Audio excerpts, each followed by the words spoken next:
Assalamualaikum warahmatullahi wabarakatuh. Apa kabar Bapak dan Ibu, teman-teman sekalian?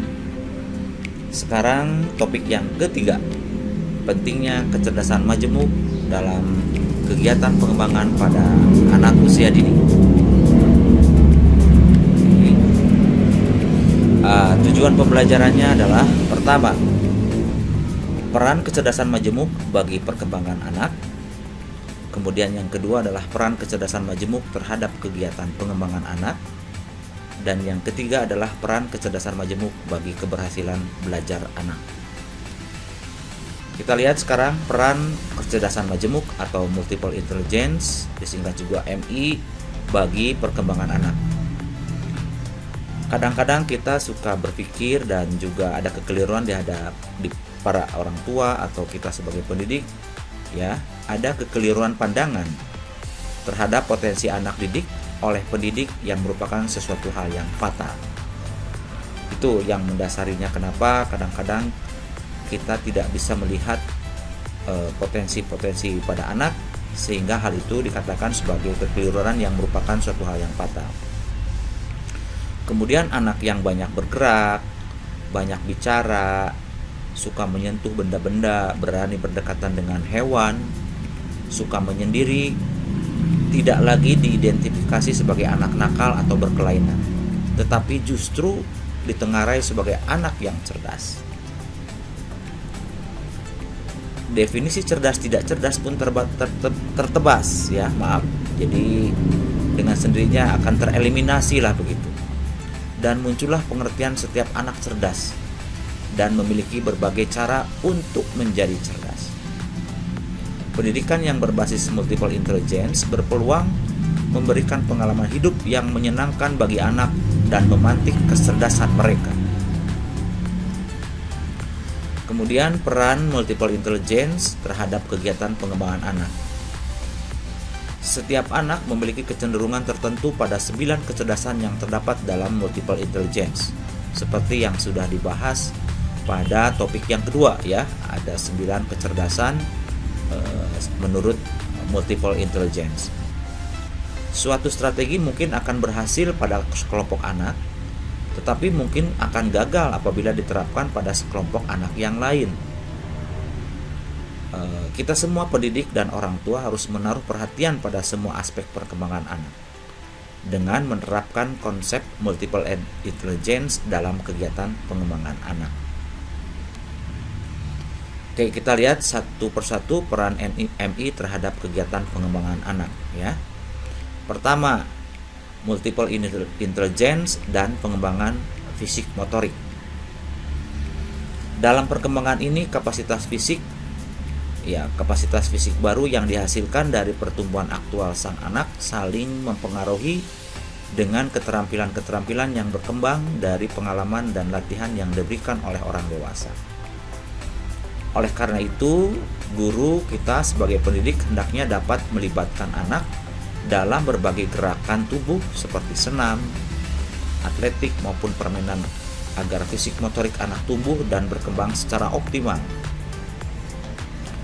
Stimulasi MI lainnya yang berperan dalam usaha pengembangan fisik oleh guru atau pendidik adalah stimulasi kecerdasan musikal, stimulasi logika matematis, stimulasi spasial untuk perkembangan indera penglihatan. Yang kedua adalah MI dan pengembangan kemampuan bahasa. Anak yang cerdas secara linguistik akan berkembang dengan baik kemampuan bahasa dan komunikasinya. Oleh karena itu, stimulus kecerdasan verbal linguistik akan menunjang pengembangan bahasa secara optimal. Kegiatan-kegiatan kolaborasi yang interaktif yang merupakan kegiatan multistimulasi seperti permainan drama, membuat rumah-rumahan atau bermain pasar-pasaran mengandung banyak kesempatan untuk mengembangkan kemampuan berbahasa. Pendidik diharapkan mampu menyiapkan semua materi dan setting atau perlengkapan yang bisa memacu perkembangan bahasa. Oke, yang ketiga adalah MI dengan pengembangan kognitif. Stimulasi kecerdasan logis matematis akan mendorong perkembangan kognitif. terutama dalam hal kemampuan berpikir logis, mengolah informasi, kapasitas berpikir, memorisasi, penalaran, akuisisi konsep, klasifikasi, pemecahan masalah, dan pemusatan perhatian. Kemampuan berpikir logis dan penalaran dapat dikembangkan melalui stimulasi terpadu antara logis matematis dengan kecerdasan verbal linguistik, juga visual spasial dan naturalis. Yang keempat adalah MI dan pengembangan sosial emosional. Stimulasi kecerdasan intrapersonal dan interpersonal bakal menunjang pengembangan aspek sosio-emosi secara optimal. Kecuali itu, kecerdasan eksistensial sangat terkait dengan pengembangan emosi anak juga ya.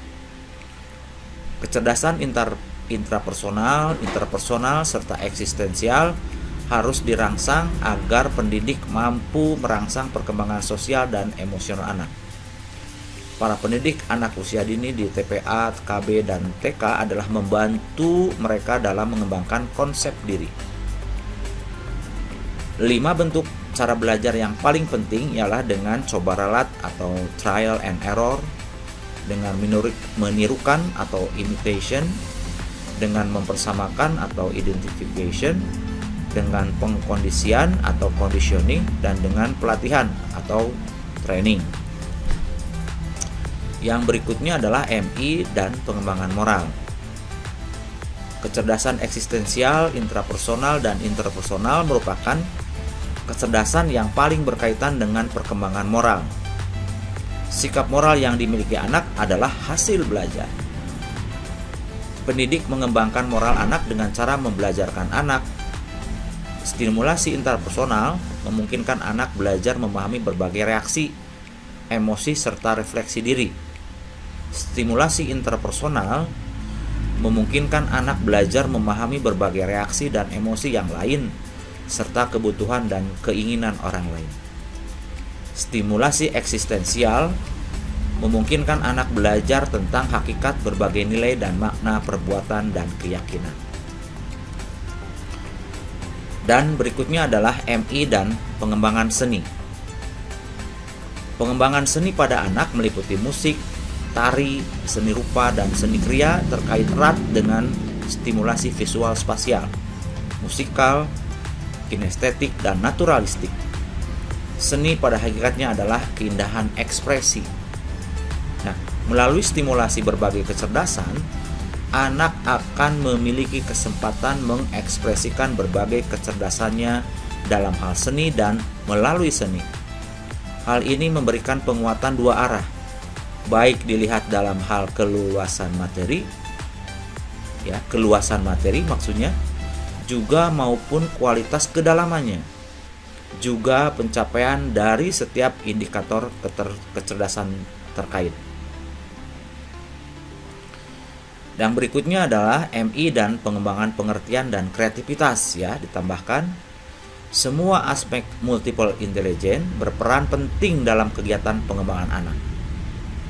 Bapak dan Ibu sebagai pendidik yang memperhatikan MI dalam perkembangan anak akan lebih mudah dalam pengembangan kreativitas anak karena pendidik tidak hanya terfokus pada salah satu aspek kecerdasan saja, tetapi lebih leluasa dan fleksibel sesuai dengan minat dan potensi anak.